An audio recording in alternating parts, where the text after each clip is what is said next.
Coming up next, Return of the King, Book 6.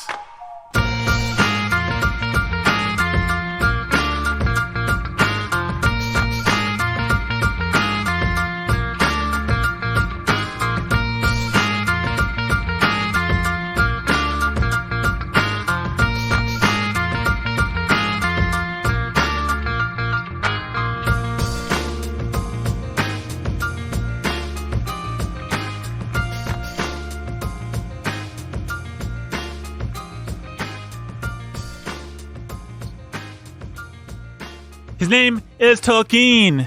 He was really mean. He wanted to make that green. He ripped out Brandon's spleen. Then he filled the hole with beans. Yeah, he was a psychopath. Yeah, he never took a bath. Yeah, you heard Tolkien's wrath when he came into Brandon's bathroom. That might have gone off the rails here at the end. I feel like that did go off the... I was with you there for a while, but then... Hey, everybody. Welcome to... Tolkien really needed to use Brandon's bathroom. He was visiting, and this is the story. And he really needed to, and he did not like the way that Brandon's bathroom was set up. And I wouldn't get out either. And Brandon wouldn't get out. He was like, get out, man. And Brandon's like, I'm washing my hands, bro.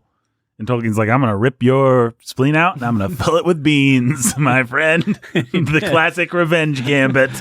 And he did. My spleen has been just beans ever since. Brandon's spleen has been beans ever since. That's what happens when Nathan spits bars. What is it, you ask? Quality podcasting, yo! Welcome to the Bookening. My name is Nathan Albertson. I'm your humble and obedient host. That's Brandon. He's the scholar who's a baller of reading. That's Jake. That's kind of like spitting bars right there. And speaking of spitting bars, Jake likes to go into bars and spit. He does.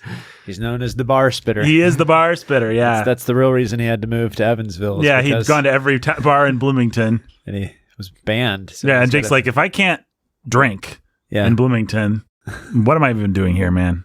So now he's working his way slowly through Evansville. Spitting, and he just walks into a bar. Did you just spit saliva, or are you chewing tobacco? Tell us a little bit more about this weird practice of yours, Jake. It's Thought Christmas, y'all. Oh, he reads that. Oh, no. Thought Christmas, y'all. Wow. We had such a quality riff going there. I can't believe we have to abandon that. Hey, guys. I forgot about that. I don't know why I'm in a good mood, but I am. Maybe it's because... This is Nathan in a good mood, guys. Yeah, this is me in a good mood. Maybe it's because we are reading Tolkien. Ask not what Tolkien can do for you. Ask what you can do for Tolkien. Classic JFK impersonation. Yep, I'm reaching out. 4 episodes now. I'm reaching out to the kids. I want to make sure that kids Since love all this our podcast. references are on point. Yeah. JFK. I want to bring in a younger generation to love literature. That's my goal. Anyway, that's neither here nor there. I'll tell you what is here nor there, though. Brandon, Return of the King, Book 6. Let's talk about it. What do you guys think? Love it. It's great. Can we go home now? Yeah, maybe. Okay, so you guys love this book. What do you love about it? Book 6. The little hobbits take the ring. They try to throw it in. Their plan looks like it's thwarted, but then it isn't. Hooray! Sounds like Yay, Sam! Yay, Sam. Jay Sam's Gollum. great. Good dancing. Or bad dancing, thankfully, for the world's sake. Yeah, good payoff of that character. Good payoff of the whole tension as to whether or not Frodo's going to actually be able to do it, and then he can't. He's not. He can't. So it helps you see, wow, this was bad, and helps you forgive Isildur a little bit, I guess, if you've been holding a grudge against him. You know, I could barely get through this book. There are claw marks on the cover of my book. Hello, Isildur. Isildur! You ruined it all. You're like Star-Lord in the... Yes, you are. And that does make me mad. Yeah. Like, Star-Lord should have been executed for his incompetence. That would have been a good ending to... Who likes Chris Pratt anyway? I mean, Nobody does. I really feel like Chris Pratt's moment is past, but... It's long past. He ruined it for himself. Yeah. So you got those 3 chapters where they're struggling to get the old ring to Mordor. Yeah. Probably the only chapter that it's not a slog, but it's just the one you're like, okay, I'd like this to just get done is the first one. When they're up in the tower with the orcs and stuff, you're just... I feel like I've heard Jake say some really pretty nice things about that chapter, and really? He might be ready to disagree with you. I just like living with Sam and Frodo, so... But remember, this is the chapter where Frodo Didn't you tell me your kids really like Sam gets past the Watchers and then yeah, they love that whole thing. Everything where like the orcs are walking around, like there's a giant elf warrior among us, and then Sam coming around the corner, I'm an elf warrior, and all that stuff. The kids, they ate that stuff up. We'll chalk it up to me reading it on my own without reading it to my kids. Yeah, which is fair. You are an adult. You have a different brain and different expectations than children. Yeah. And you don't like reading things to your children. Yeah, I hate reading to my children. Yeah. Right. Really, let's just take out the reading things. You hate your children. Yeah. I mean, that was implied, but we might as well make it explicit. Yeah. I like to just make sure they are as far away from me as possible at all times. Yeah.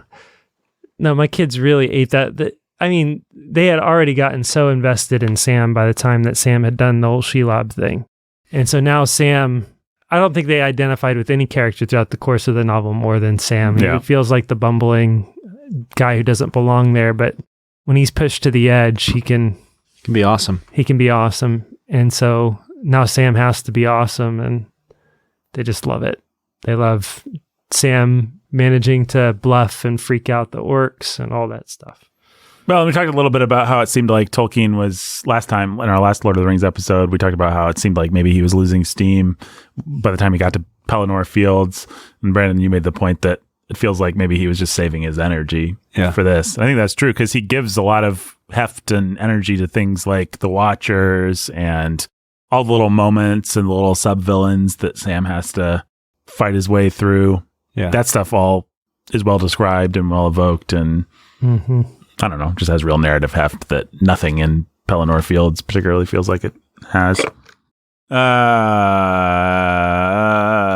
do you guys think about that final assault on Mount Doom? Do you think, I mean, it's the end game of the entire series. Did Tolkien get it right? I think he definitely gets the paranoia and the tension that would be just trying to get to Mount Doom, right?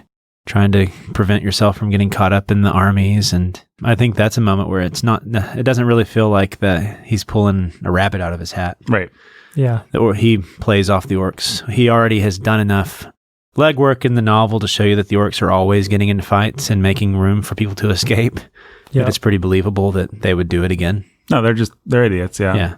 The fact that they would once again, so that's what happened with Merry. That's what happens. Like that's all over the Merry and Pippin. They escaped because of that. So it's like, yeah, it's believable. Even the Uruk-hai, who are supposed to be the super orcs, do it. Mm-hmm. So, yep. All that to say, when they get caught up with a marching army, it's believable that they'd find a way out. But it still makes it tense. Right. Yeah. Yeah. And then they get out. They have to do things like find water. They have to make it there. Frodo is really like they're calculating their food. They're playing with the whole idea of rationing. Are we rationing for a return trip, or are we just rationing to get there? Right. And then they finally make that decision like, crap. Frodo's been saying for a while, we're rationing to get there. And Sam's like, nope. And finally, Sam has that psychological, emotional turn. Yeah. Where his hope is broken and he's resigned. Just going through that journey with them I think it's really great. I remember as a kid being, what's the word? The ending really hit me perfectly. Like it had that combination of complete surprise and complete inevitability. The fact that Frodo can't do it was a surprise. The fact that Gollum can accidentally do it was a surprise. And the fact that Frodo gets mutilated, loses his finger, was a nasty little piece of business that just made it all feel more earned. Yeah. Well, I guess the question of how earned it is an interesting question. Tolkien chooses to spare the hobbits, which had to have been a very conscious, I mean, he had to have thought. He spares everybody. He spares everybody, but he had to have considered, like, is this a better book if Frodo and or Sam, probably both of them, just bite it here? I mean, you could imagine a beautiful moment, them in each other's arms. You basically get that moment, but they just get snatched away from it. What happens if you do that? And why did he make the choice that he did? He really wanted to show what happens when you go home. And he didn't feel like he could do that and bring closure to any of the characters without bringing closure to all of the characters together. I think that's really it at the end of the day. I think he could have ended the book there, but he had his heart set on what happens when we go home. Right. What happens next. Yeah. as far as books, you can make an argument that the book should have ended there. But as far as books go that give you the what happens next after the big deed is done, I don't know that there is a more artful. No, I like it. I don't feel like it's a cop-out in the way that, for example, I felt that Harry Potter is exactly what pops into your head, right? Like, Harry should have died. Yeah. Or we should have just been left. If you really wanted Harry to live, we should have just been left there. If you can't kill him and you can't leave ambiguity, okay, fine. The boy who lived lives. And the boy who lived happily ever after, however you want to end that. But let's not have them show up at the train station and send their kids off to Hogwarts. Well, I think we all understand. I mean, I think we just have it built into us. I mean, honest, not to get too gospel coalition-y about this, but if there's going to be redemption, if evil is going to be defeated, then the ultimate price has to be paid. A big price narratively must be paid. And Dumbledore, for all his greatness, question mark, he's not a big enough price. And all the side characters, Snooks and Tompkins and whatever their names are, they're actually what you need. And so what Tolkien does is really interesting. I think Tolkien had two choices that would be satisfying. A, the hobbits die, end of the book. Or B, the Shire dies for the hobbits. Right. End of the book. What's never an option if the book's actually going to feel right, if it's going to have the narrative weight that it needs to, if we're going to remember it and love it the way that we do, is they destroy the ring, everybody survives, everybody's happy. Right. That doesn't make sense. That's cheap. That's not how the world works. Yep. Yeah. So his solution is to have Frodo go to the Grey Havens and leave.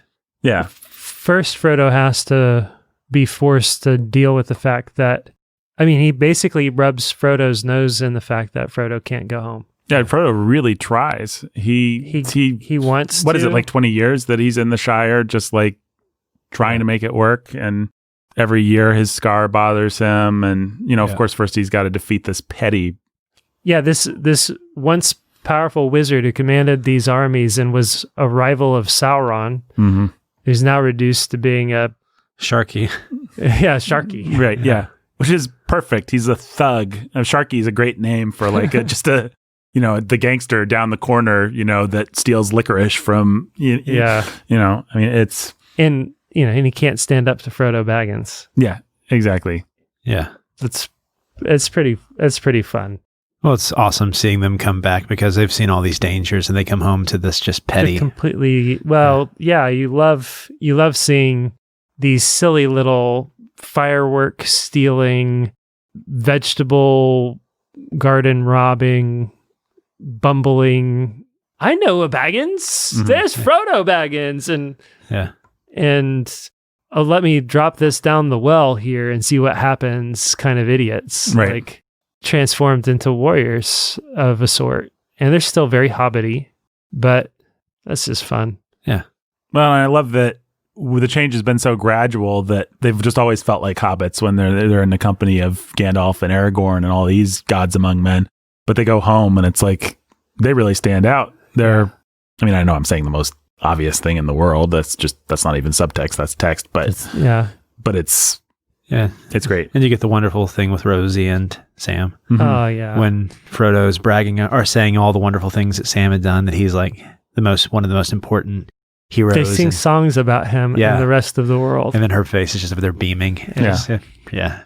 It's just a sweet moment. And nobody having to face the moment, the reality that nobody here has a clue what they've done. Yeah. Yeah. Nobody here even cares. They don't care what Frodo and Sam have done. They weren't even listening when they were being told the story of it. Yeah. Now they care about Merry and Pippin because they're acting like the commanders of the army and they saved hobbits, and that's a big deal. And they go down in the Red Book.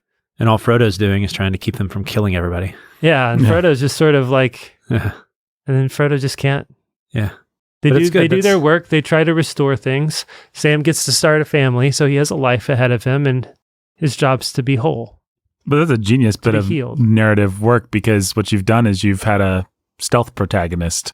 Sam at the beginning of Return of this book that we're talking about today becomes the hero of the story, and he basically never stops, and he's the one that actually gets the happy ending. Meanwhile, our hero's journey hero does what in, Carl Jung and Joseph Campbell's hero's journey, the hero does, which is come back to the place that he started from and realize, like, you can't go.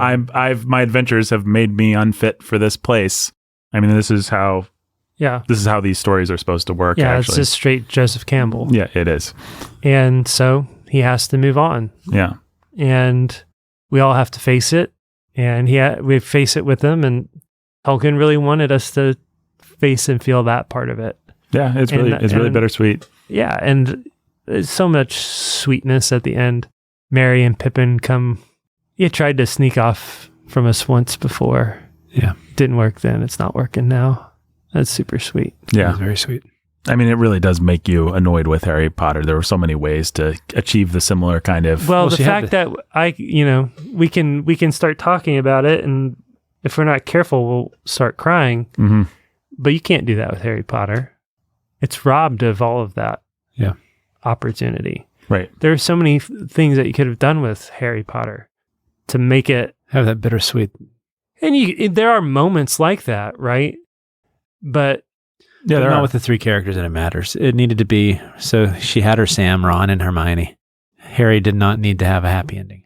Ron and Hermione should have, and I said this in the Harry Potter episodes, and I'll say it again. They should never have allowed Harry to go down to it's absolutely ridiculous. It's absolutely absurd that they allow Harry to go down to Voldemort alone. The whole thing, the whole beauty of that book is they all have that spirit of course you're going alone and I'm coming with you, you know, Sam Gamgee. If there's anything moving about Harry Potter, that is the one thing that's moving about it, yeah. Yeah, and then they let that happen. She lets that happen. And then there's just give us the moment where Sam says, I can't carry it for you, but I can carry you, you know? Give us the moment where out of nowhere come Ron and Hermione or Hagrid, and you thought you were going to go do this by yourself. Mm-hmm. No way. You've tried to sneak off before and you've never gotten away with it. You're not getting away with it now. But she's got the gears of her plot that are turning and nothing can stand in its way. It's like solving a puzzle instead of like telling a story, which isn't always her problem. She's usually pretty good at making her puzzle feel like a story, but when it counts, she whiffs it. That is her genius, but it failed her at the end. Well, I think it really is a lack of moral courage on her part. I think she does not understand that in order for good to defeat evil, there must be a huge cost. And it's not like she chose the happy ending as opposed to Tolkien, who decided to go with a bittersweet ending. I think Tolkien chose the happy ending, but the only way to make the happy ending credible is to have somebody pay a price. Exactly. He chose to make a happy ending for Sam. It's as happy as you can get. He's got a wife. He's got kids. He's in Hobbiton. Everything's restored. His favorite garden's back. His tree's blooming. His gaffer is fine. And now he gets to inherit all of Bag End. But Merry and Pippin and so do Gimli and Legolas. A lot of them get happy. Aragorn. They all get happy endings. Right. The ones who don't really, Gandalf finishes his mission, but Frodo is the one who doesn't get but he's the one who had to bear the... And, and Sam has to say goodbye to Frodo, and, it ends with, I'm back again, or I'm home again, or what. Well, part of it, I think, also is just not understanding the real nature of how evil affects you. Right. And Harry bore this evil just like Frodo bore this evil. He literally had Voldemort inside him for, 7 books? I mean... Yeah. And so it should not have been, he should have had and now he gets to just live a happy, normal, my understanding is it doesn't get dealt with that well or that interestingly in the play they did or whatever. Cursed Child. Yeah. My understanding is it gets dealt with pretty stupidly, but I don't know. I think I read the plot synopsis one time. It was stupid. So it's not like, I just want to double down here. It's not like Rowling chose from the list of available endings and she decided to be happy and we're just being grumpy and saying we don't like happy endings. She tried for a happy ending and she didn't make it credible because the only way to make a credible happy ending is for there to be a cost. Right. Tolkien also went for a happy ending and he realized that the only way, when you've evoked this great evil, the only way for the happy ending to be credible is for there to be a cost. I won't stop saying it, or I won't stop saying it. I will stop saying it now, but I just think it's really important and it makes sense. Look, if you were to tell me before I watched and read these books that we're going to have 9 characters. Is it 9? Mm-hmm. Mm-hmm. We're going to have 9 characters. They're going to start a book. They're going to go on a journey together to fight the greatest evil the world has ever known. One of them's going to die in one of the earliest chapters. And from then on, nobody's going to die. There are going to be lots of death fake outs. And they're all going to live happily ever after. I'm going to look at you and say, that sounds like a terrible book. That's insane. It's insane. Yeah. You cannot pull that off and have it not feel stupid and cheap. Yeah. And Tolkien comes back and says, actually, the last half of the last volume is just going to be somebody paying the price for all of this. That's all. It's going to be chapter after chapter. And we're going to watch it all unfold. In slow motion, actually. We're going to get more detail there than... And by the time it's done, there will be nothing cheap about it. Yeah. You will buy it all and you will love it. Yep. Yeah. I mean, it is really sad. And It's super sad. the idea that Frodo And just super set sweet. off kind of cavalierly on this adventure that he really never came back from. Frodo's really does kind of die on Mount Doom. Yeah. You know, like Well, Frodo the Frodo that we knew. died the second he picked the ring up off the floor. Mhm. Yeah. Frodo died when he said, I'll bear the ring to Mordor, though I do not know the way. All these little choices that just add up to, and then it gives you these moments with Bilbo too that also make it, Really. Frodo, I'm sorry that you had to bear this burden and not me. Mm-hmm. It should have been mine to bear. Well, and seeing old, decrepit Bilbo at the end, that's kind of an extra kick in the Yeah. pants or something. Like, oh man, you're kind of lathering on the bittersweet here, Tolkien. Like, I get that Frodo had to pay a cost, but you want us to spend time with Bilbo when like he's losing his memory and falling asleep all the time. Like this vibrant, lovable buffoon of a character that we watched through The Hobbit with is now Well beyond his dotage. right. I mean, it's lovely. It's really sweet, Mm-hmm. but it's sweet to watch the other hobbits kind of be kind to him. But it's kind of sad. I guess I'm the only one that actually read this as a kid, right? I didn't really understand why the book didn't end back then. I mean, I was probably like 9 or 10 or something like that. I don't remember how old I was exactly, but it's like, oh, all the action's done. And now we're going to get a bunch of pageantry with Aragorn and people wandering around. Like, I actually quit the first read after Mount Doom. if I'm going to be completely honest, so did I. I got bogged down somewhere around the journey back to I was in Hobbiton. my early 20s and I didn't trust the ending. Mm-hmm. And I had already seen Peter Jackson give us 7 false endings. Yeah. Yep. And I just assumed it was going to go on and on and on and be like, now you should feel sad and now you should feel sadder. And so this is my first time actually reading Return of the King all the way through. And I'm disappointed with myself that I was so cynical and No, it's worth trusting Tolkien. Like, yeah. he nails it. I will say the concession I'll make to my younger, more ADD self is that the stuff before we get to Hobbiton maybe goes on a little bit long, like Aragorn's coronation and all that kind of. Yeah. There's a lot of pageantry, and Tolkien's a little bit more interested in that. Faramir than I and am. Eowyn happened after that. Yeah, well, we don't want to end this podcast without talking about But that. there's a lot of stuff like that Yeah. that you just maybe don't quite want to care about or think you should care about or understand the purpose of. But yeah, this time through Faramir and Eowyn, That part was really sweet. It's a great was scene. sweet. Especially, yeah. A lot of this just does better after you've aged and Mhm. more experience. Yep. The Scouring of the Shire is a better chapter now, thinking of, I mean, we are now actually more the age of what those hobbits are supposed to be, thinking of yourself coming home and having to do that for your people. And it's just, Well, and if I may be so Yeah. bold, the Scouring of the Shire feels more like the evil that we have to put up with today. yeah, I was Right. going to say it's more, Hashtag, the riots and looting and petty. that's what I was going to say. It's more a Petty politicians. It's a more pedestrian evil, Mm-hmm.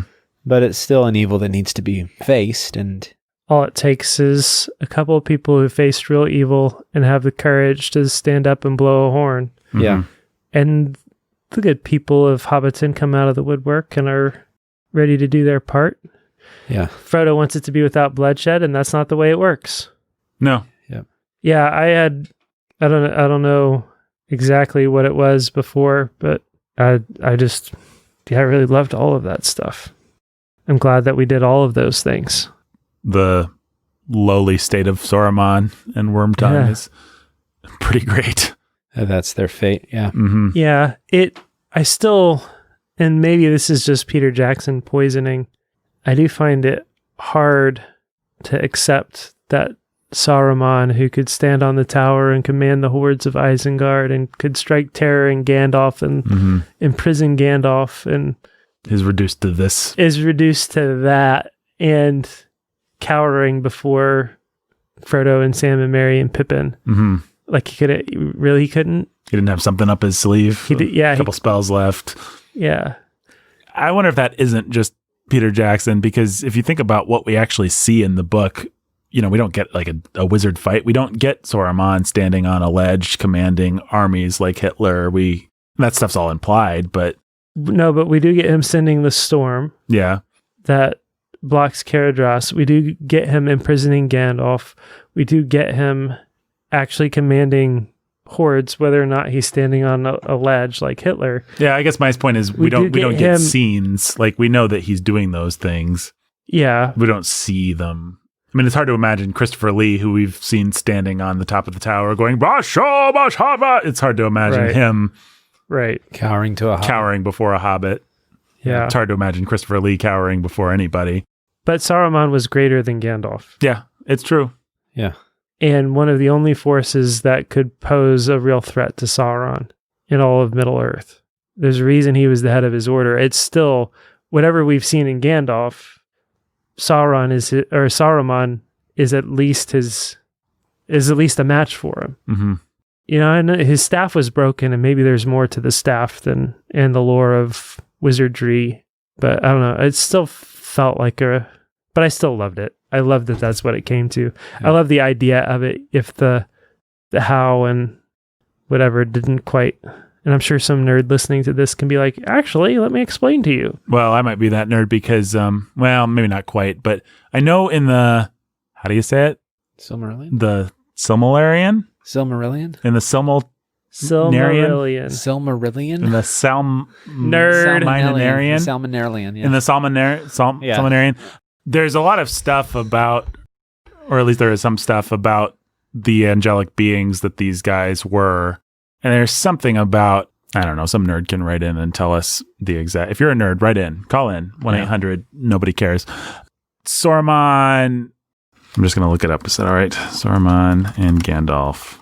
Yeah, here it is. So without going too deep into Tolkien's lore, at a certain point, the god figure of this universe decides to send these angels to Earth to help fight Sauron.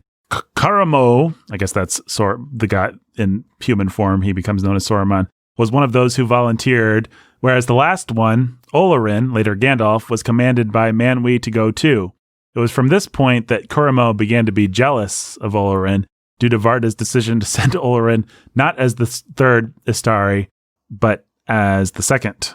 So I don't know if any of that made any sense, but basically when these angels have to go fight Sauron, are going to take on human flesh, Saruman's like, send me.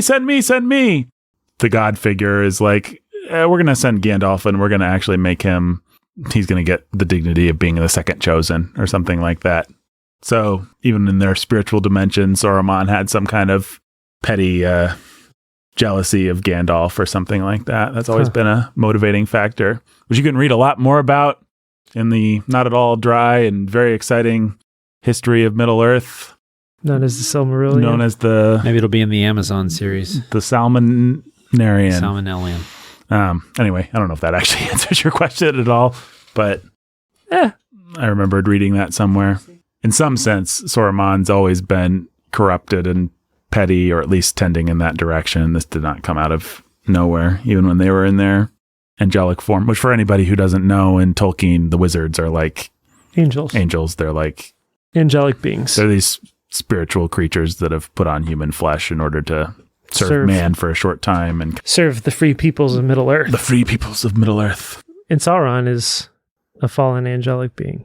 Yeah, Sauron's like, but he's higher tier than one of them. He's like, if I'm remembering correctly, it's been a long time, but I think He's not quite Satan. No, he's not. There's another guy, Morgoth, I think is his name, who's more satanic, more straight Satan. There's, what I want to say is that the god type creature, whatever he's called, El maybe, starts to sing creation into existence, and then these really powerful divine beings join the melody and make a harmony, and they're all creating. And then there's, one of the five is singing a discordant note, and he becomes Morgoth, the Lord of Evil. But he's eventually thrown through a portal into the outer darkness, and there he is to this day. But his servant Sauron becomes Sauron. So okay. So Sauron's like Beelzebub. Yeah, he's like tier. He's Molech. He's like if Satan is the king, then Sauron would be like one of his princes or one of his dukes or something like that. But the one that managed to assume power after he was dethroned and thrown through the portal. So anyway, you can read about all that stuff. In the Silmarillion. Anything else to say about the Scouring of the Shire and all that? Do you think that Tolkien, is he on Frodo's side when Frodo is a pacifist or whatever? Or what's the point of having Frodo be like, no more bloodshed? Is that supposed to be like Frodo has the right idea, or maybe Frodo's just PTSD right now? Or I think Frodo's just tired of bloodshed. Yeah, that's what I think too. I don't know that it's quite PTSD, but Frodo's just seen enough and had enough. His time of fighting is done. It's not like he yells at Pippin and Merry once they've had to kill. He just doesn't, he's not going to take part in it. Pretty convenient, Frodo. When you've done what he's done, maybe he gets to have a little bit of a break. Okay, maybe I should cut him some slack. He did save the universe, come to think of it. By the way, the Eye of Sauron was watching. Those eagles could not have made it to Mount Doom. So we're going there, are we? Well, I just saw a video recently, and yes, I clicked on it, folks. I did. I don't apologize. Because I think what we've said is that what I said early in podcasts like earlier this year, months ago now, was that the Eagles, because of their hierarchy or whatever, they're just not going to do it. But actually, the Eagles, I think, would be happy to do it. But Sauron's watching. That you can't make it to Mount Doom. You can't just fly a suicide mission there. Like, he's got Nazgul. The only reason this works is because all Sauron's attention is in this one place, and everything's happened the way it's happened. You're a defender of the whole. I thought you were suddenly jumping in and saying the Eagles at the end are stupid. No. I'm saying there's the whole. Why couldn't they just hop on Eagles and? Yeah, no, I'm attacking that. They couldn't. Yeah. If they had hopped on Eagles, they would be dead, and the Eagles would be dead. They'd never make it. Sauron's watching. He's way too powerful. It's his territory. He's got Nazgul. He's got everything he needs. There's no way they come close to Mount Doom. Yeah. That's not happening. The only way to make the mission work is to have a little dorky hobbit sneak in where Saruman, which they basically say, but they never explicitly say, let's ride some eagles. No, idiot. Obviously, Sauron, that would never work. Yep. But that's implicit. There you go. Sauron's already dead. Therefore, the eagle and the Nazgul have been overthrown. Therefore, the Eagles can go rescue. I think you should write an essay about this, Nathan. I really think I should. We did promise last episode that we talk a little bit more about Éowyn and Faramir and how what happens there actually dispels the notion that this is a feminist character. So let's talk about that. Well, I mean, he basically describes Éowyn as a very cold and frigid and emotionally disconnected woman. And Faramir knows it. And Faramir decides that he's going to love her warm and love her sweet and love her into softness. He's going to love her. Sure, some tough love. Yeah. He's going to warm her up. He's going to be the rock that she needs, and he's going to cultivate her and be tender with her, be patient with her as she thaws out. And it's what she needs. It's what Aragorn couldn't give her. And she has enough wisdom about her to come to see it. After pouting for days or whatever it is. She goes and pouts about it. Right? Yep. That's not really a very feminist portraiture, come to think of it. No, it's a pretty, I was about to say accurate portraiture, but Brendan, I think people know we're not feminists. Yeah. I don't know what they're doing listening to this podcast if they're surprised by that. I think it's awful. Yeah. I don't know any women who are like that. Who needed a good man to take them in hand. Mold them into the woman they could be. Well, I do think it's sexist, and I don't want to have anything to do with it. Well, there you go. Yeah. There we go. I guess I've complained so much about the way that Tolkien portrays women. Do we think that this chapter ultimately makes Tolkien better retroactively? Like, were you prepared to forgive him the 14 other weird kind of Ice Maiden characters because of the way that he handles this one? Yeah, sure. Okay, cool. I mean, really the only other one is Arwen. Yeah, well, she's an elf. She's barely in there.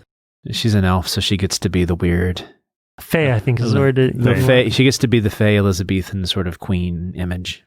He can have that. I still want to know what Tolkien's relationship with his wife is. A. B. I find he likes to take her in the woods and watch her dance. B. I think it's weird that when you put that together, I start to get a rather weird idea of what Tolkien's marriage was like. And any man that has the guts to write about a relationship where it says like, and you will tell the wild men that you have tamed the Ice Maiden of whatever. Like, man, I wonder what your relationship with Mrs. Tolkien was like, man. She was the Ice Maiden. He was the tamer. He was the Thaw King. He was the Thaw King. It's the return of the Thaw King. I think Fire King is what you were. Oh, the Fire King. Yeah, the Thaw King. Man, he definitely, I don't know.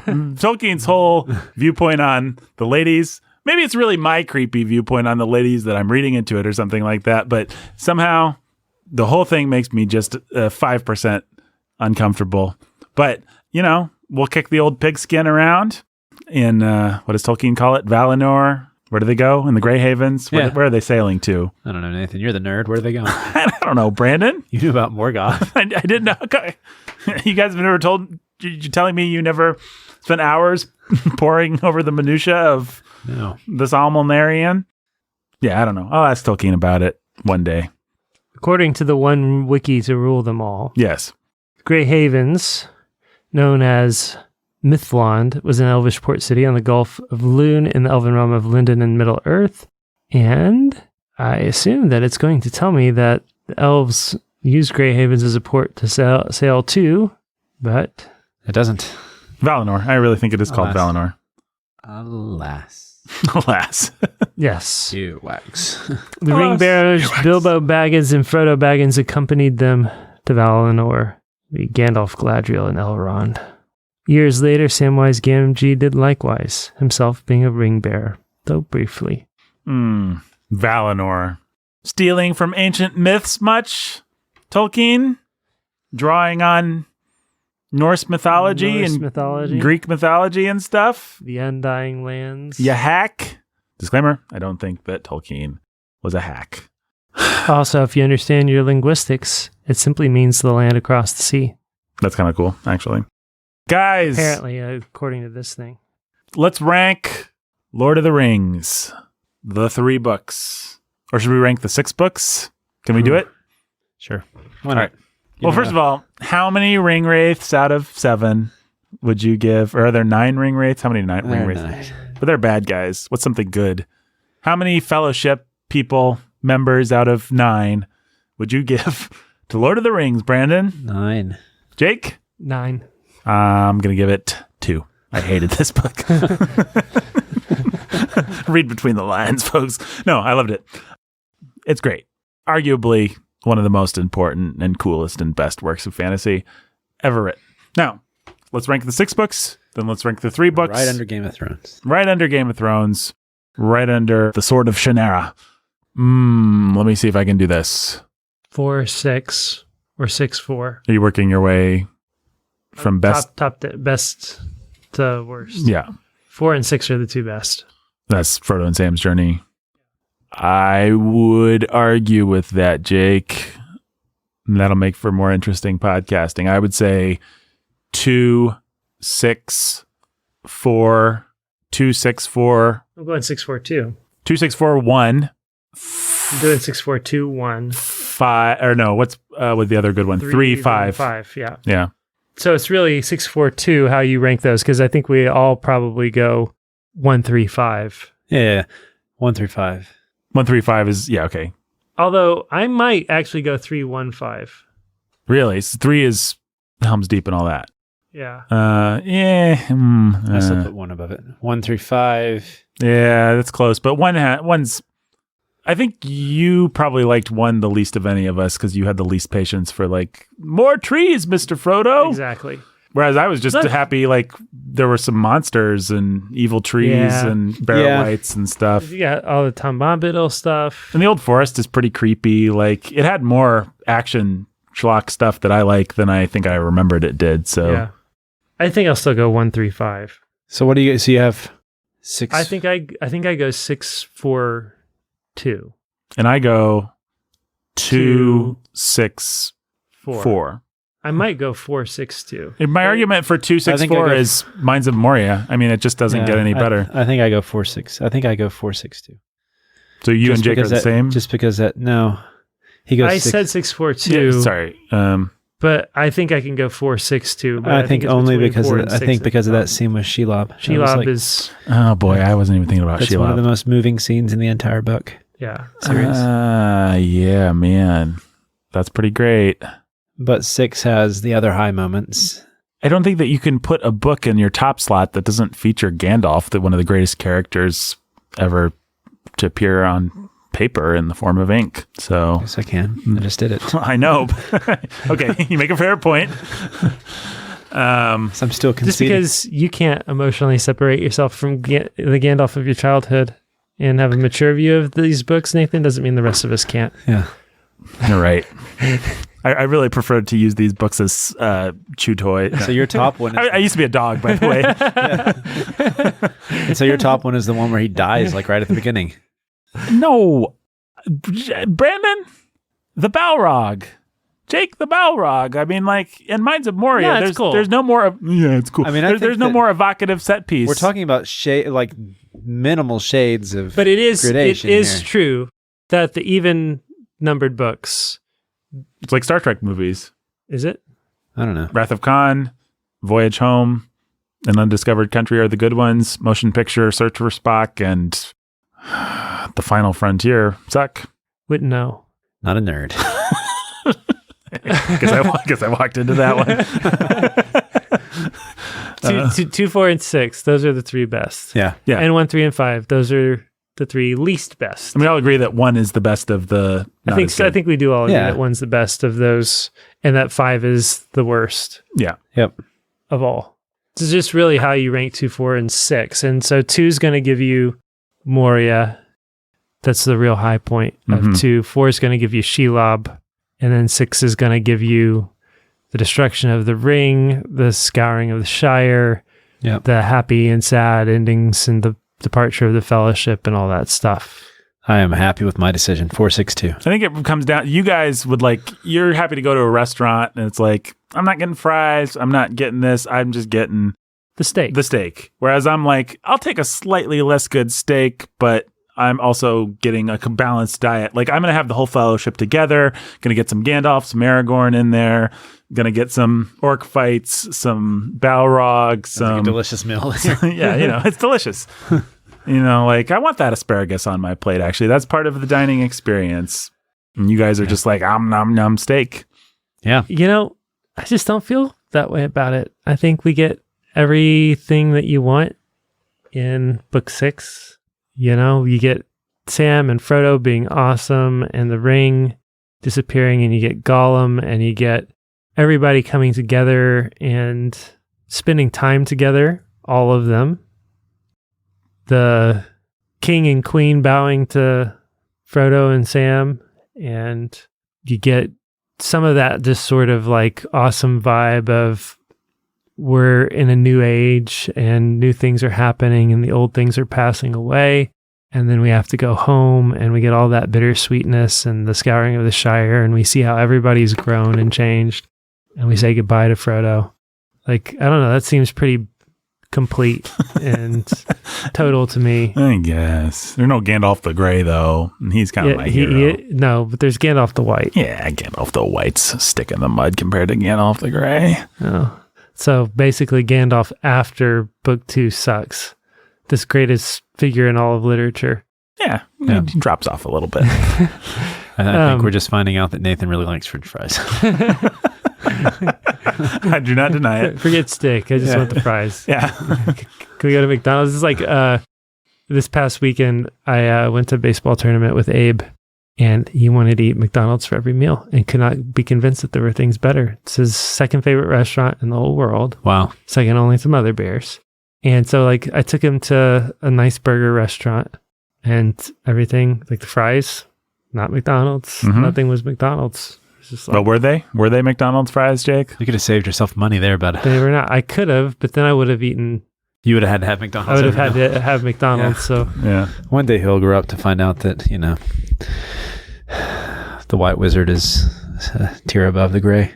yeah. Brandon, you don't really believe day. that. I know you have to make rhetorical arguments and stuff, but I don't believe that. Mr. Stuffington, the White Wizard, is not as cool. Mr. Stuffington. What the heck? Oh, you're right. Gandalf the Grey is awesome. But Yeah. Still. Gandalf the Grey is like an awesome pants, and Gandalf the White, he's kind of Mr. Stuffington. Let's face it. Wizard Stuffington, yeah. Yeah. Mr. Stuffington. And he's got his moments, but I hate him now. Yeah. Thanks to that. When you read this book, you should substitute Mr. Stuffington every time it says Gandalf's name after he falls into that abyss. All right, now you got to rank the 3 books, Fellowship, Towers, and Return. It will be interesting to me to see if you guys' view on the best book influences your view of the best book. That's really hard. Because you've actually got the best. I think we'd all agree you have one of the best and the worst book In the combined same book. in the same book. I'm going with Two Towers For worst? for best For best. Interesting. because You're ushering a lot of time with Treebeard into that pantheon and a lot of Aragorn and his Yes, buddies but I running am- around. but I am also getting Helm's Deep You are. and I'm also getting Shelob. I'm getting some cool, fun Gollum stuff, and Is that your final answer? You suddenly paused there. Did you have second thoughts? Get cold well, I feet? know that you're going to say book 1. I don't think there's any question that you should fall that way, but Book 1 is more human, more relatable, more fun, more funny, more of the things that I like, I guess. It's got it's better got some developed real action. grudges in it, though. Maybe it was just expectations. I think a lot of this is influenced probably by expectations. I'm really saying something profound there, I know.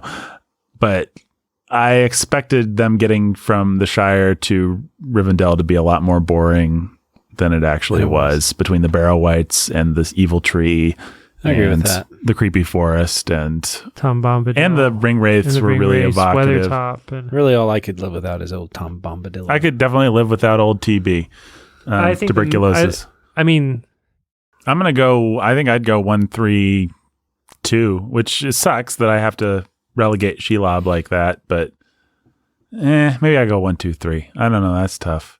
If I'm going, which ones would I be the likeliest to go back and read? well, see, we're not going to do that. If you're going to do the most likely to go back and read, Of course, you're going to start with Fellowship, right? I mean, you're either going to start at the beginning and reread the whole thing, or you're going to pick. Book 4. you'll just cherry pick, actually. You'll The cherry real pick. answer is- You'll pick book 4. You'll pick book 6. You'll pick book 2. Or you'll go back to scenes. Yeah, that's what I Right. choose. Right? Like, so it's a bad choice. None of us are going to go back and actually read Two Towers by itself. I choose reading Two Towers without having to read book 3. I don't know. That's... we were offering you Sophie's choice, Brandon. Yeah, just save both the kids. I think that'd be better, actually. I mean, I actually enjoy the early chapters in book 2 with Uruk Hai and Merry and Pippin. When they hunt some more. I don't mind Treebeard. I like Theoden and Rohan. It's enough of the Western feel to make that appealing to me, and I love book 4, so I kind of think I might be with Jake here. I think book 2. And I think it's 2-1-3. Yeah, I think that's it too. 2-1-3. Yeah. Very interesting. The other thing I about think it's a very close tie for me with 2 and 1. I think it's a close tie between all 3 of them. I mean, that's the real answer, but That's a the other thing, if we're just talking about it in terms of going back to it, the best parts of book 3 aren't going to hit without having been on the journey in the same way. I think 3 has to be the last because it's got the worst book, and then it's got the book that requires the most emotional baggage setup being brought to it. And that you're just not going to, I mean, you're going to have it from years of having read it and watched it, but it's just not the same as having the journey fresh in your mind. Whereas you can jump into Moria or you can jump into Shelob's Lair. That's always fun and exciting. Yeah, that's really true. So, wait a second. Where did you land, Brandon? 213. 213. And Jake, you're the same? That's right. And I think I'm actually going to go 1, 2, 3, which is degrees of awesomeness. Once again, these are great. Yeah, we all I think in terms of actual objective craft, I think we do see maybe a deterioration from 1 to 2 to 3. But I think that 2 still has, 3, I was going to make Indiana Jones comparisons. I think you should make them. The Last Crusade, the 3rd installment of Indiana Jones, when it comes to any of the action, feels lazy. Feels tired. Yep. But the emotional work they do throughout it and the payoffs they have for this character that we love, they did put elbow grease there. Yeah. And that's what Return of the King is. Return of the King, nothing lives up to Moria or Helm's Deep or Shelob. Nothing. No one. There's not a scene. Yep. Not an action scene that lives up to any of those 3 action scenes. But it's just emotional payoffs. I think that's true. And I think it's probably says something about each of us, what we like. I tend to... Fellowship definitely has the most well-developed set pieces, the best action scenes, but minus Shelob, which is a huge argument in favor of number 2. And Helm's Deep, but I gotta say, Helm's Deep did not live up. I built it up so much in my imagination as a kid. I think it's probably pretty awesome. It just compared very subjectively what I expected of it and what it actually, fact, gave me and is. It's like, okay, it's got some decapitations and stuff that little Nathan thought were pretty sweet, but there's actually not that much going on there. Not compared to a Balrog showdown, certainly, or a cave troll fight, or a Watcher by the water kind of guy. I was going to say, and Bill the Pony. And Bill the Pony, yeah. Bill the Pony. I really rank these books by how much time we spend with Bill the Pony. Oh, there's your secret. There you go. Favorite character? Bill turned out okay. Wait, is Bill the Pony your favorite character? No. Okay. Yes, obviously. William the Pony. Brandon, who's your favorite character? We know Jake he's a big Bill the Pony advocate. Yeah. Gandalf the Grey. Gandalf the Grey? Yeah. Samwise Gamgee. Samwise is a close second. Yeah, I'd be neck and neck between those 2. Does anybody want to throw anybody else in the mix? There's nobody else in the mix. I don't think so, no. Is Gandalf the greatest mentor in fiction? Yeah, he's better than Dumbledore. Better than Dumbledore, certainly better than Obi-Wan. He's better. Yeah. Better than Yoda. I don't know a better one. Better than any Merlin I've ever read. Yeah, Merlin's always a weirdo. Yeah, Merlin's a weirdo that gets trapped in a rock by a lady. Yeah. That's not a good thing to happen. Nope. Get us another few bucks on Patreon, folks, and we'll talk all about old Merlin. And Morgana. All those guys and ladies. Yep. All right. Jake, your final thoughts on Lord of the Rings. How did it hit you this time? And was it better, worse? How would you sum up your experience of Lord of the Rings at this point in your life? It was different. It didn't hit in the same ways at all as it did before. On my first pass, I was very caught up in the first pass and the good and the evil and the big epic stuff, and was happier to live with Aragorn and Gandalf and Legolas and Gimli than with our hobbits. And this go around, I just wanted to be with Sam and Frodo. Mm-hmm. I don't know. I think I was surprised by the places where it didn't feel as special as I thought it would. Mm-hmm. But also really happy with how much of it really held up and was great. Yeah, I think I felt pretty much exactly the same way. There was certain things that didn't feel as special, but then there were things that I didn't even remember, where like Frodo watching the stars with those elves early on that actually felt really special. I certainly connected to a lot of the Fae, my new favorite word, or my old favorite word, whatever. The Fae stuff was... You and Tolkien both. And that is what a lot of goes into. That is a lot of... I'm sure that's a lot of why I liked Fellowship the best, is it's got the most evocative kind of creepy forests and old dungeons and lived in weird kind of, the Watchers, not the Watchers, but whoever those big statue guys are, stuff like that. That stuff's all the most developed, and that's what I really loved about it this time, was Tolkien's world building. I think as a kid, as a young red-blooded male, I was a lot more interested in the action and in the heroism. And I think probably young Nathan just naturally shaded in a character like Aragorn and gave him dimensions. I couldn't even tell you what, but I think he just lived and breathed for me as a young man in a way that now he feels more like a stick figure. Like, who is this guy? He's just... the guy who stands up and says, throws off his I'm cloak. Elisar. Yeah. Gandalf, weirdly, or not weirdly, but Gandalf doesn't feel diminished like that. He still feels every bit the combo of scary and wise and awesome that he always did. But Aragorn certainly felt like a more shallow figure in particular. Yeah, I loved it this go round. I did the first time too. I was not saying that I didn't, but there were spots that surprised me. I think I was with Jake. Certain spots didn't live up to what I remembered them. But there were some spots that lived up to beyond what I remembered them too. So I think it just has to do with reading it at a different time of life. Like I said, the Scouring of the Shire, all these things that didn't mean as much to me then. Absolutely. I think being older now and having your place and your people matter more as you get more invested in life, that starts to mean more to you. And so your home and your community. You go away and come back and everything has changed. And Yeah. So that matters. And so it's just, it depends on when you're reading it. That's for any novel, but still. And your job's to take what you've learned and restore what was good and build new things that are better and accept the things that can't be recovered. Yep. So and then die. That's right. And so or get on a boat and sail away. I loved it. Yep. So I got that boat ready. Yep. All right, let's go. Let's go. See ya, Jake. See ya. Jake doesn't get to go to Valinor with us? He's got to go to Gondor and be the king. Oh, okay. Cool. Good for him. Evansville, but same place. Yeah. And as far as some of those things not holding up, it's like, how many times can you be excited by Indiana Jones running from the boulder? Well, yeah. Certain things are so iconic that eventually they're going to lose their potency. Right. This is it's not Indiana Jones running from the boulder fault that's the one thing that lives with me after I watch that movie and I remember it and replay it in my mind. And then when I come back to it, it feels a little smaller and not as exciting. It's the grace notes that you go back for, not necessarily the big moments. And Lord of the Rings certainly has plenty of those. Yep.